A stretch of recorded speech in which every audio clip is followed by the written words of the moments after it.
नवाज शरीफ के दौर में जो गंदम और आटा जिस आसानी से और अर्जा कीमतों पर मिलता था, आज वो नायाब है, बल्कि गंदम गायब हो गई है। इस मुल्क के अंदर सिलेक्टेड वजीर आजम है, इन स्कैंडल्स को दिन रात छुपाने में न सिर्फ मसरूफ है, बल्कि मनी लॉन्ड्रिंग जो फॉरेन अकाउंट्स पीटीआई के हैं 23 अकाउंट्स, वो ओपन एंड शट केस है। जेल चला गया तो साथ ही मेरा प्रोजेक्ट आगे बढ़ाएंगे, शहबाज शरीफ का ऐलान। कहते हैं इमरान खान की ख्वाहिश है मैं जेल चला जाऊं। चीनी स्कैंडल के मुल्जिम इमरान खान और उस्मान गुलजार हैं। बीआरटी में अरबों की करप्शन की गई। गैर मुल्की अकाउंट्स केस में इमरान खान वजीर आजम नहीं रह सकते। फेस नहीं केस देखने का दावा करने वाले क्यों चुप हैं?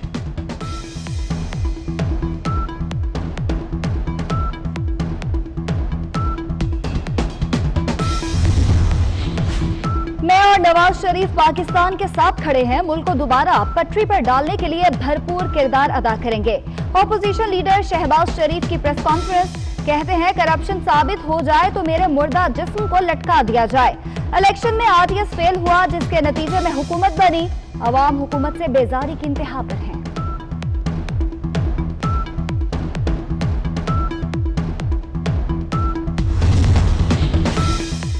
शहबाज शरीफ खुद मनी लॉन्ड्रिंग के सरबराह हैं। शहबाज फैमिली के 6 अफराद समेत 16 अफराद शामिल हैं। मौवन खुसूसी शहजाद अकबर का इल्जाम। बोले शहबाज शरीफ पर रेफरेंस नैब में दायर किया जा चुका है। फर्द जुर्म आयद होने वाली है। हीले बहाने जारी हैं। आज शहबाज शरीफ की सालगिरह पर भतीजी ने उन्हें पार्टी से निकाल दिया।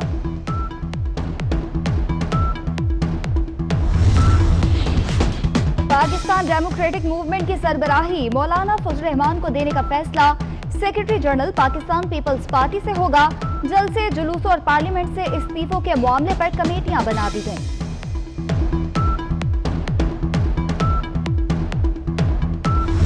कुछ गैर जिम्मेदाराना लोग जिनका कोई ताल्लुक नहीं है, ना नेशनल सिक्योरिटी से, ना गिलगित बल्तिस्तान से, ना आजाद कश्मीर से, ना फॉरेन पॉलिसी से, जिन्होंने इस मीटिंग में एक लफ्ज नहीं कहा, आजकल हर टीवी चैनल पे आके बात कर रहा है। इस किस्म के बातों से national security issues, foreign policy issues मुतनाज़ा होते हैं। ये जिसका भी स्पोक्स पर्सन है, उनको फौरी उसको कहना चाहिए कि चुप हो जाए। गिलगित बल्तिस्तान पर हमें मीटिंग की दावत दी गई थी। बंद कमरों की तफसीलात बाहर नहीं लाई जाती। ये जिसके भी तर्जुमान हैं उन्हें कहना चाहिए चुप हो जाओ। बिलावल भुट्टो की प्रेस कॉन्फ्रेंस। कहते हैं कौमी इश्यूज पर कल भी एक थे, आज भी एक हैं और रहेंगे।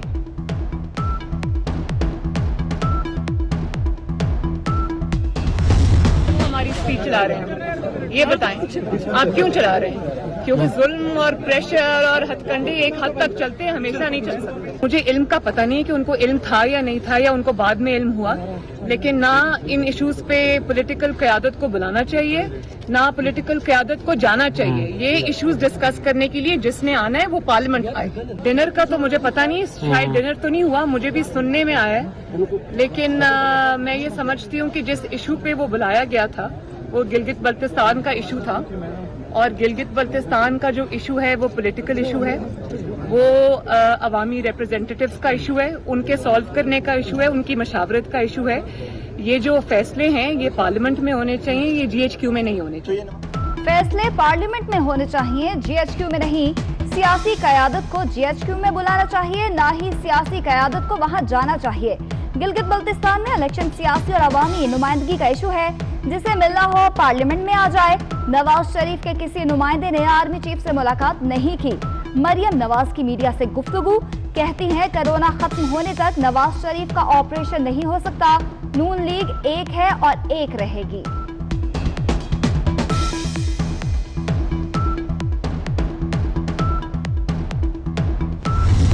मैंने उसकी असल सूरत हाल पेश की कि ये 15-20 जितने लीडर थे सब ने मुलाकात की।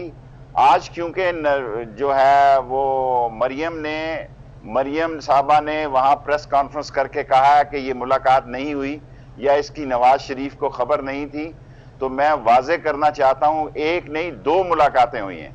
और जो कुछ अरसा पहले मुलाकात हुई उसमें 5.5 घंटे मुलाकात हुई, वो डिनर था, ये सलाद और चाय थी। किसी चैनल पर आए, मैं ये प्रूफ पेश कर सकता हूं कि दोनों लीडरान की मुलाकातें हुई और सब लीडर वहां मौजूद थे। लीगी रहनुमाओं की आर्मी चीफ से एक नहीं 2 मुलाकातें हुई। वजीर रेलवे शेख रशीद ने नया पेंडोरा बॉक्स खोल दिया। कहा शहबाज शरीफ, ख्वाजा आसिफ के साथ साथ एहसन इकबाल भी आर्मी चीफ से मिले। एहसन इकबाल की तरदीद, बोले उनकी आर्मी चीफ से मुलाकात नहीं हुई।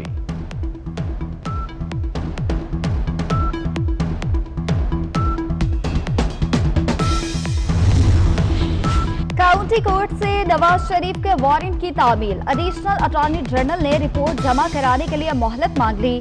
नवाज शरीफ की सजा के खिलाफ अपीलों पर समाअत 30 सितंबर तक मुलतवी। मरियम नवाज और कैप्टन सफदर की इस्लामाबाद हाई कोर्ट में पेशी। सजा के खिलाफ अपील की समाअत 9 दिसंबर तक मुलतवी।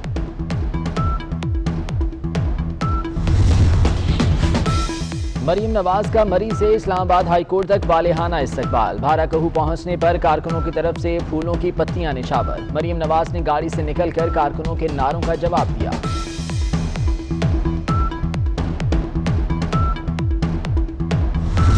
वाकया पुलिस की तरफ से हुआ है। पुलिस हुकाम ने, जो एसपी हैं जुबैर शेख साहब, उनका रवैया इंतहाई हद तक अमेज था।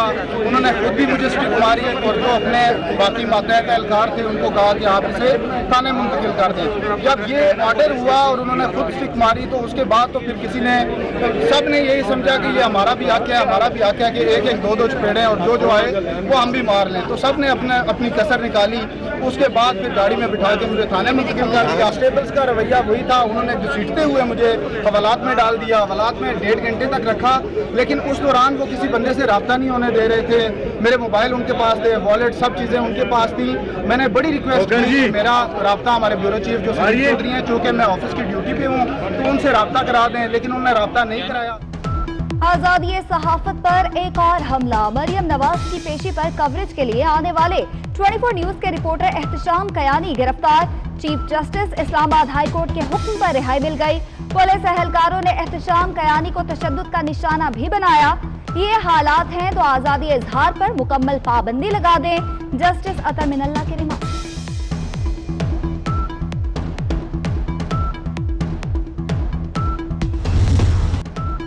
एहतशाम कयानी की गिरफ्तारी के खिलाफ शहर शहर एहतजाज। सीनियर तर्जियाकार हामिद मीर का कहना है कि चीफ जस्टिस ने वाज़ेह रिमार्क्स दिए कि जहां आज़ादी सहाफत खत्म हो जाए वहां कुछ बाकी नहीं रहता।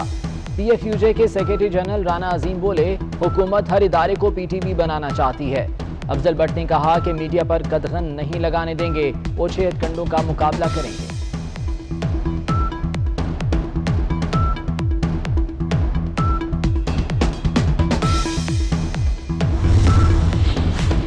साबिक सदर आसिफ अली जरदारी की रेफरेंसेस खारिज करने की दरख्वास्त मुस्तरद। इस्लामाबाद की एहतसाब अदालत का फर्द जुर्म आयद करने का हुक्म। साबिक सदर की अबूरी जमानत में 15 अक्टूबर तक तौसी। तमाम मुल्जिमान 28 सितंबर को तलब।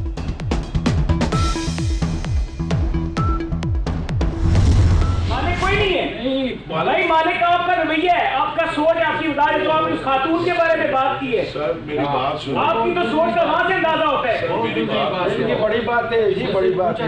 मेरी बात, मेरी आपने यहाँ पे सबको समझ लिया कि हम यहाँ पे कोई दूसरा मर्जी करेंगे। CCPO लाहौर ने कायमा कमेटी बराए इस्तेहकाक से हाथ जोड़कर माफी मांग ली। राना तनवीर के खिलाफ मुकदमे में दहशतगर्दी के दफात शामिल करने पर कमेटी अरकान उमर शेख पर बरहम। वजीर पार्लिमानी उमूर अली मोहम्मद खान ने भी पुलिस अफसर के रवैये पर हुकूमत की तरफ से माफी मांग ली।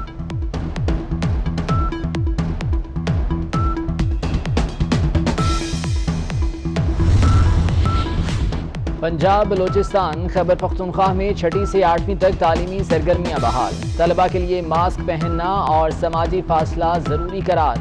सिंध में मिडिल क्लासेस का आगाज 28 सितंबर को होगा। पेशावर की BRT बसों की खरीदारी में बेजाब्तगियां। ऑडिटर जनरल पाकिस्तान के रिपोर्ट में भांडा फूट गया। ऑडिटर जनरल की जिम्मेदारों के खिलाफ सख्त कार्रवाई की सिफारिश।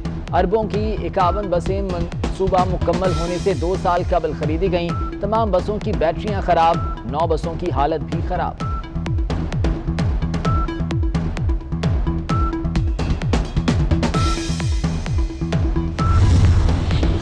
मोटरवे ज्यादती केस का मरकजी मुलजिम आबिद कानून की गिरफ्त से दूर, पुलिस के छापे भी नाकाम, जेर हिरासत रिश्तेदारों से तफ्तीश जारी।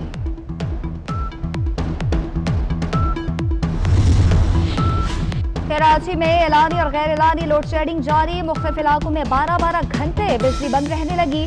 FB area, Liaquatabad, north Nazimabad, Malir के रिहायशी परेशान, लांधी, गुलशन मेमान में बदतरीन load shedding, defence, Shadman town, sir Syed town, Keamari भी मुतासर।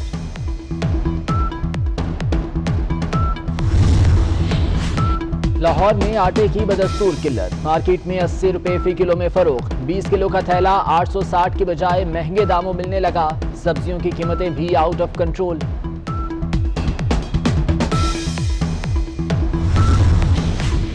बड़े सगीर के अजीम बुजुर्ग हज़रत बहाउद्दीन ज़करिया रहमतुल्लाह अलैह के 781वें उर्स की तकरीबात का आगाज, सजादा नशीन शाह महमूद कुरैशी ने मज़ार को गुस्ल दिया, हजारों ज़ायरीन की मज़ार पर हाजिरी।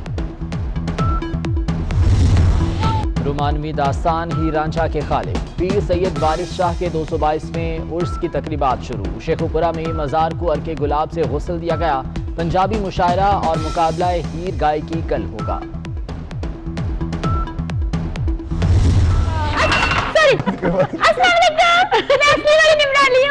कैसी हो? मैं बहुत ठीक हूँ। मैं पहले ठीक नहीं थी। जब मैं इंटरव्यू देकर आई ना, मुझे सबने कहा निम्रा तुम्हें पता था कितनी बेइज्जती हो रही है, सारे इतने बुरे बुरे कमेंट्स कर रहे हैं। मैं क्या अच्छा तो मैं क्या करूँ, इंटरव्यू था मैंने दे दिया, अब लोगों के मुंह थोड़ी ना मैं पकड़ सकती हूँ। वो तो अच्छे से अच्छे भी पता है टिकटॉक पर ना एक जन्नत मिर्जा आती है, टिकटॉक पर ना एक जन्नत मिर्जा आती है, वो इतनी अच्छी टिकटॉक बनाती है, जुल्कुरनैन इतनी अच्छी टिकटॉक बनाता है, सबको बुरे बुरे कमेंट्स करता है। मैंने कहा मैंने तो फिर इतनी अच्छी अच्छी बातें की, यहाँ भी मैं ये बातें करेंगे।